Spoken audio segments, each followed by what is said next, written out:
everyone, and welcome to another episode of the Tabia Pope Show. I am your host, Tabia Pope.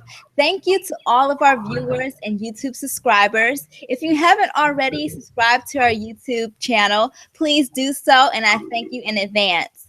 The Tabia Pope Show is an image management talk show focused on enhancing men and women's communication skills, image, and lifestyle.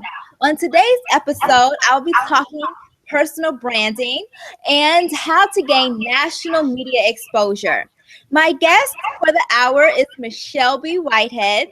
She's the owner of Chocolate PR, a boutique public relations firm that specializes in brand, imaging, and crisis management. On a daily basis, she works with individuals and organizations to position their brands for the attention that they deserve. She serves as her client's direct connect to national media exposure. We want you to join in after the show for our Twitter chat. I'm at To Be a Pope Show, and she's at The Media Nista. So follow us on Twitter or however you social media and connect with us as well. If you're looking for immediate communication, image, and lifestyle or inspiration, you can go over to our Pinterest profile and start pinning with us. So let's start talking image. Thank you so much, Michelby, for coming on the show today. Hi, Tabia. Thank you for having me. No problem. Thank you. So just to start off by you telling our audience just a little bit about yourself and your public relations experience. Sure. Well, my name is Michelby Coco Whitehead. Most people call me Coco. I'm a Louisiana native, and I graduated from Nicholas State University in Thibodaux, Louisiana, a really small Cajun town where I majored in mass communication, and my concentration was public relations. And so tell me, how did you get into public relations, and why did you go into public relations? Well, I went into it because I'm a creative thinker and I love to write. And public relations, the core of it is messaging. So you really have to know how to write and to censor those messages to pull at the heartstrings of the people you're trying to influence. So that's why I went into it.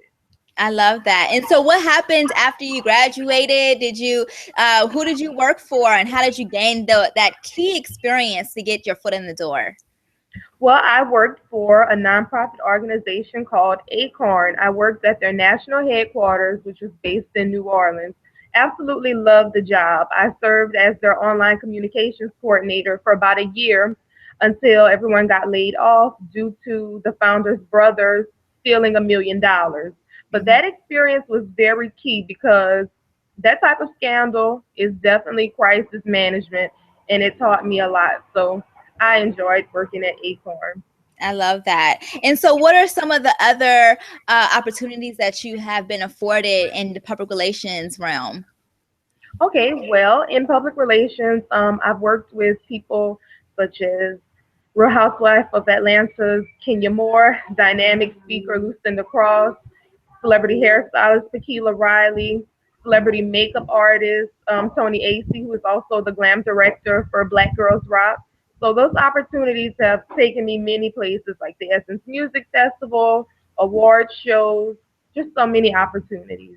I love it. I love that you're such accomplished. I love that. Thank you so much for coming on, because I think that my audience can definitely need some your exposure and need your advice. So what do you do as the Coco Circle editor for the Coco Media Group? Okay, well, Coco Media Group was started by Miss Angela Burt Murray, who used to run Essence, and Shelly Jones. They're the co-founders of CocoFab.com, Coco Media Group.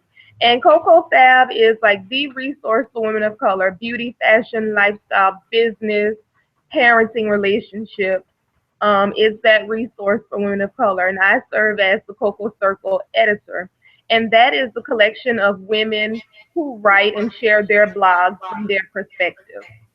And let's talk about blogging, because that seems to be definitely a money maker stream for a lot of women, especially right now. And what do you tell women that want to have that flexibility and want to get into blogging and also pitching their blog to Coco Media, like a media organization such that you work for?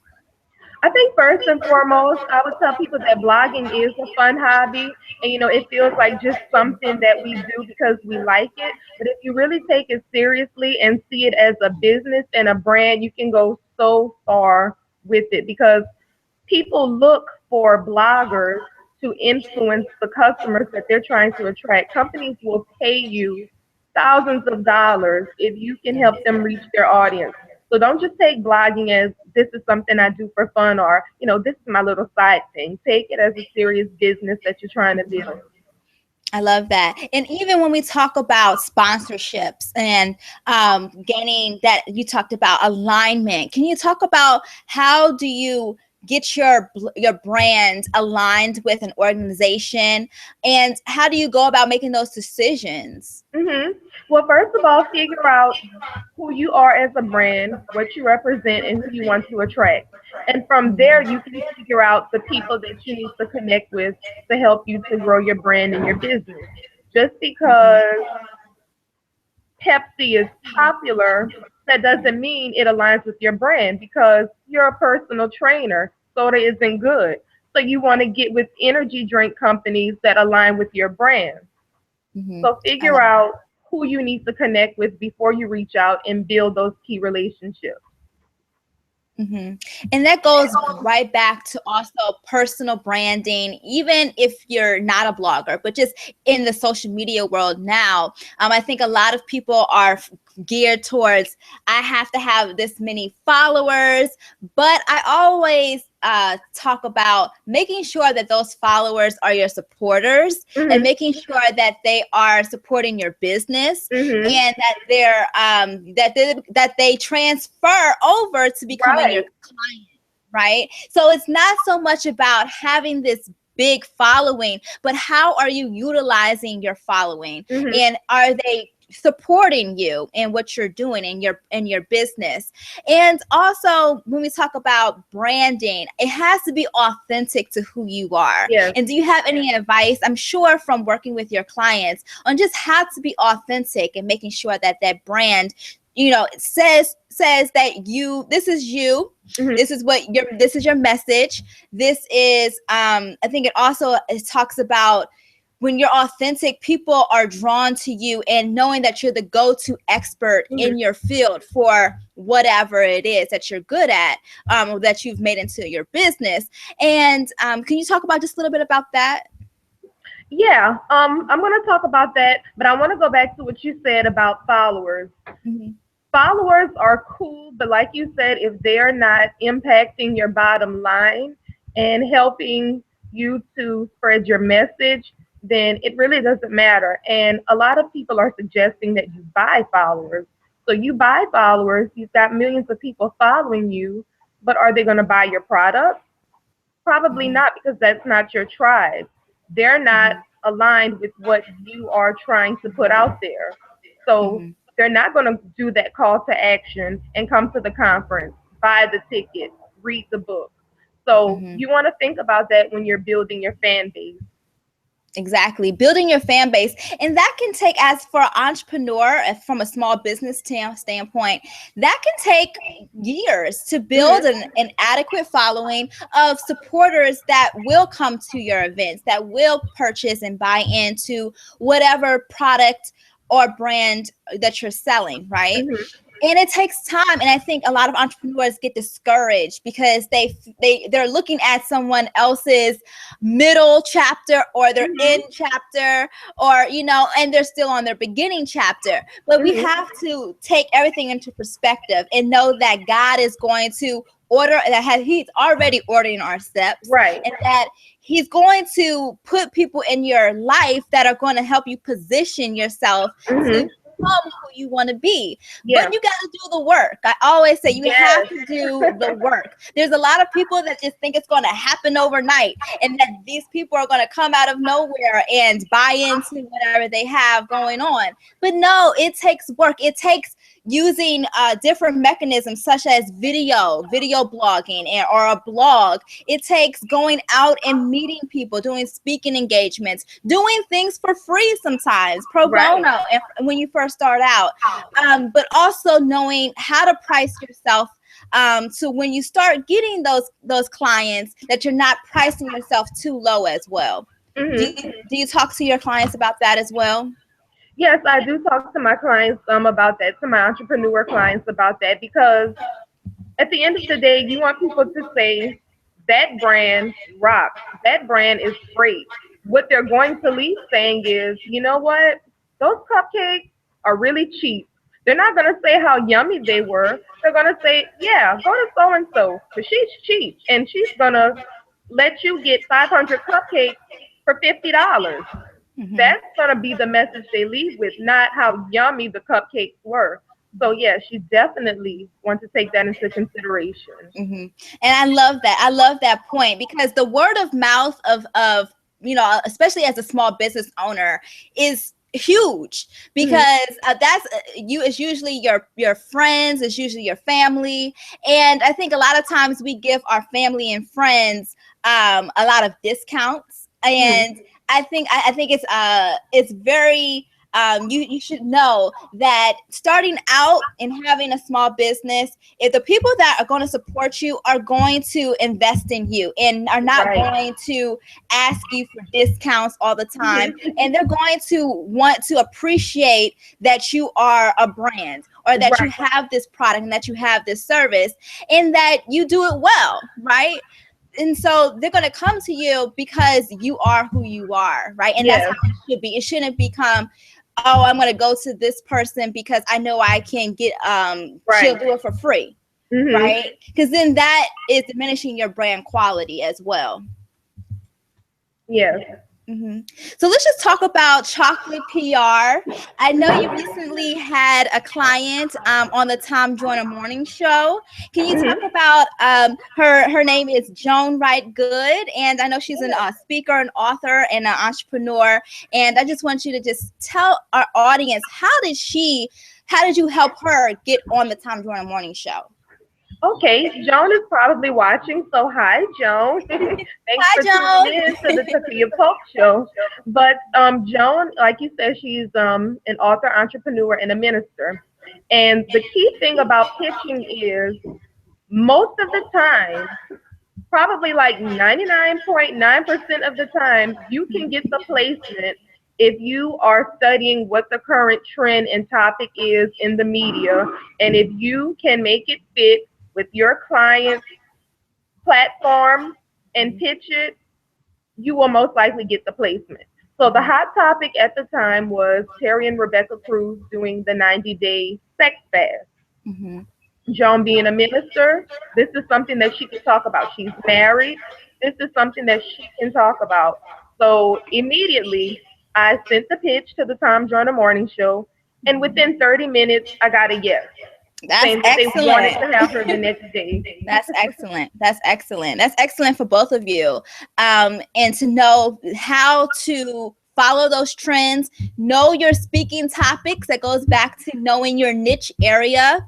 I've had clients come to me with all of these ideas, and a recent blogger who had all these topics that she wanted to address in her blog. And I said, you have to narrow it down. When you're first starting, you have to narrow the topic that is most true to you, and that gives you the widest range, right? So I think it's important to tell our audience to narrow down what it is that you want to accomplish, what your speaking points are, and then you also, what are you selling? Are you selling your expertise? Are you selling a product? Right, because you could sell both, but sometimes it's better to know which you're selling, right? And if you can sell your expertise in that particular area, then they're gonna buy the product. Exactly.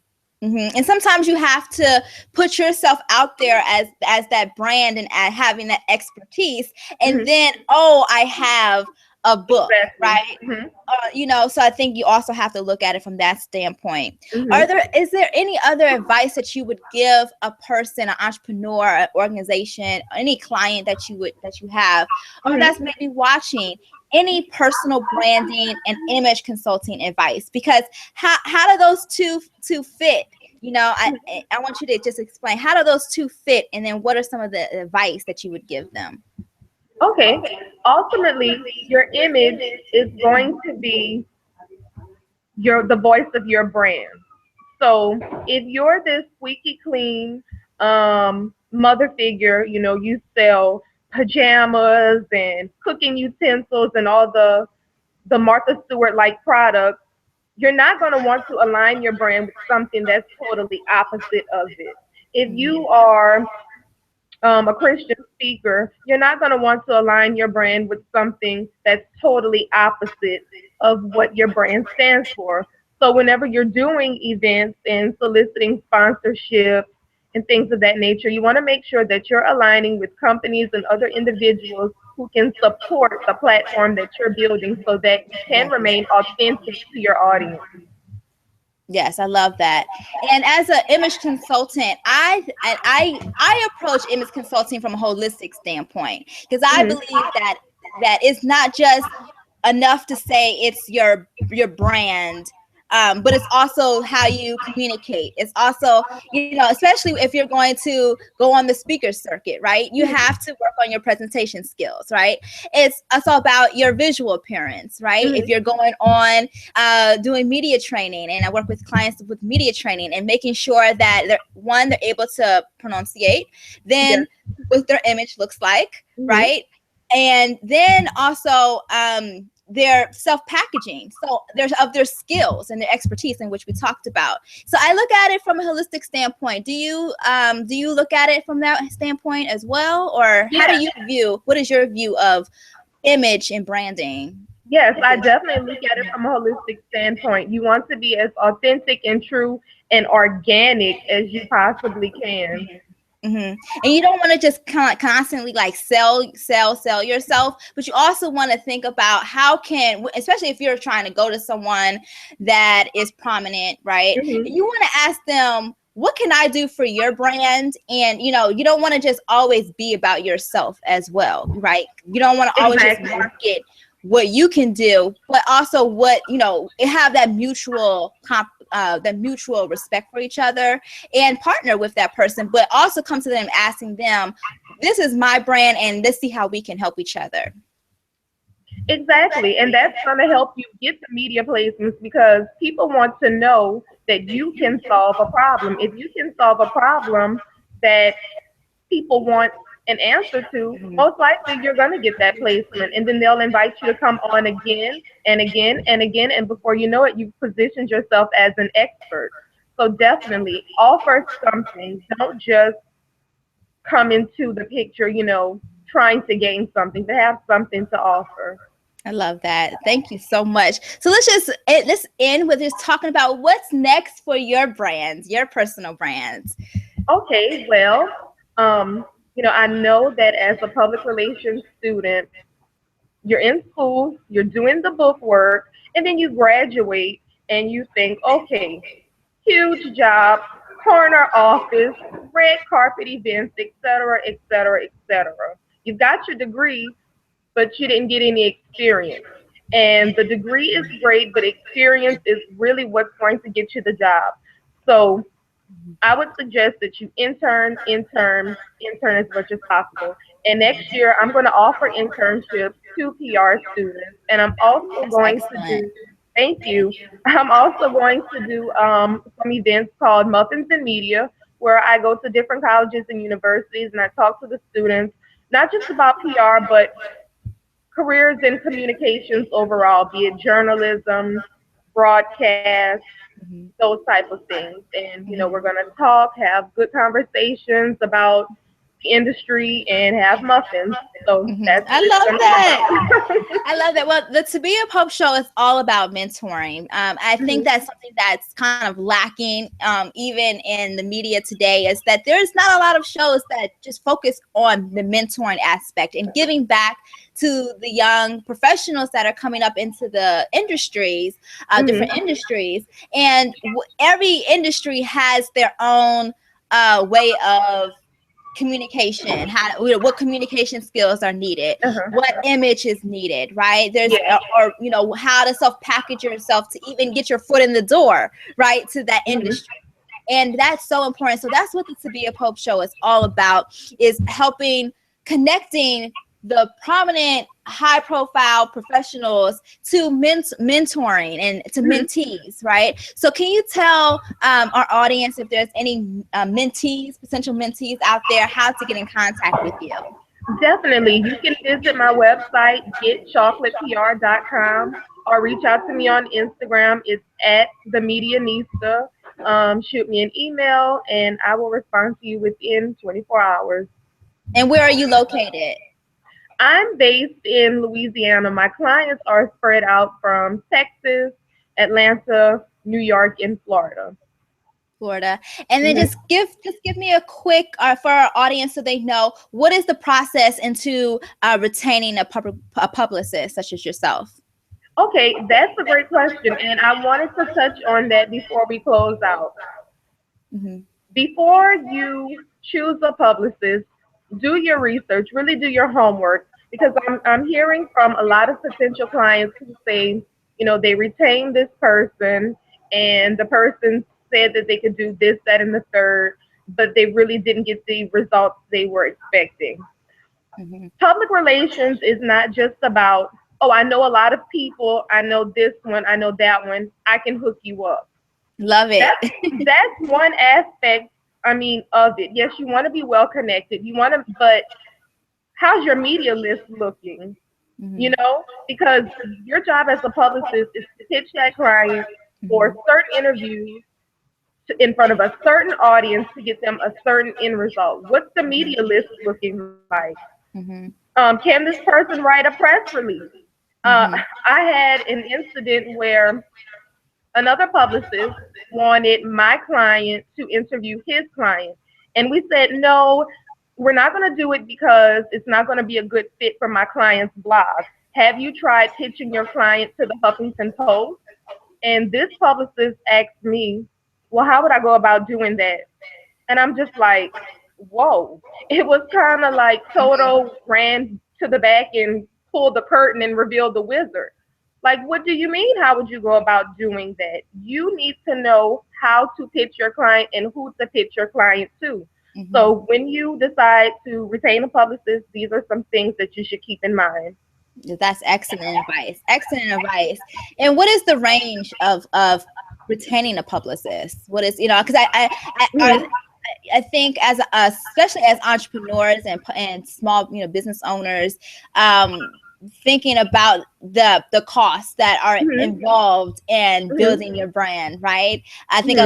a lot of entrepreneurs want to be this big brand, but yet don't want to put the money in that investment into their brand and retaining Mhm. someone such as yourself. So can you give them advice of just the investment piece? Definitely. Thank you for asking that question. First, I want to say that publicity is free. And then a lot of clients wonder, well, if publicity is free, then why am I paying the publicist? Because you are paying for his fees, their Say that one expertise. more time. You broke up. A lot of clients wonder, if publicity is free, why do I have to pay the publicist? If you're paying the publicist for his or her expertise, yes, publicity is free, but not just anybody can go out and snag it for the client. Mhm. So you're paying for the expertise. Mhm. Yeah, and I think it's hard. Sometimes it's hard to uh even pitch to clients that is needed, that, you know, just from that standpoint of that, well, I can just do this, you know, I could just start a blog, or I can, you know, WordPress is for free, or, you know, there's different, YouTube is for free, right? But you're paying the person that knows how to use this medium effectively. And I think a lot of people don't want to come to terms with, well, do you know how to use social media effectively? Because there are people that specialize in social media. There are people that specialize in YouTube. There are people that specialize in image consulting and wardrobe styling and PR, right? And there's some people that can, such as myself, I have my talk show and I have experts on, and I know how to access these experts. So I think you have to know what your expertise is and what the investment that you're willing to make for your brand. Michelby, are you still there? Well, thank you so much, Michelby, for coming on. And you can reach the Tabia Pope Show at Tabia Pope Show. And after the show, we're going to have a Twitter chat. So thank you so much, and see you next time.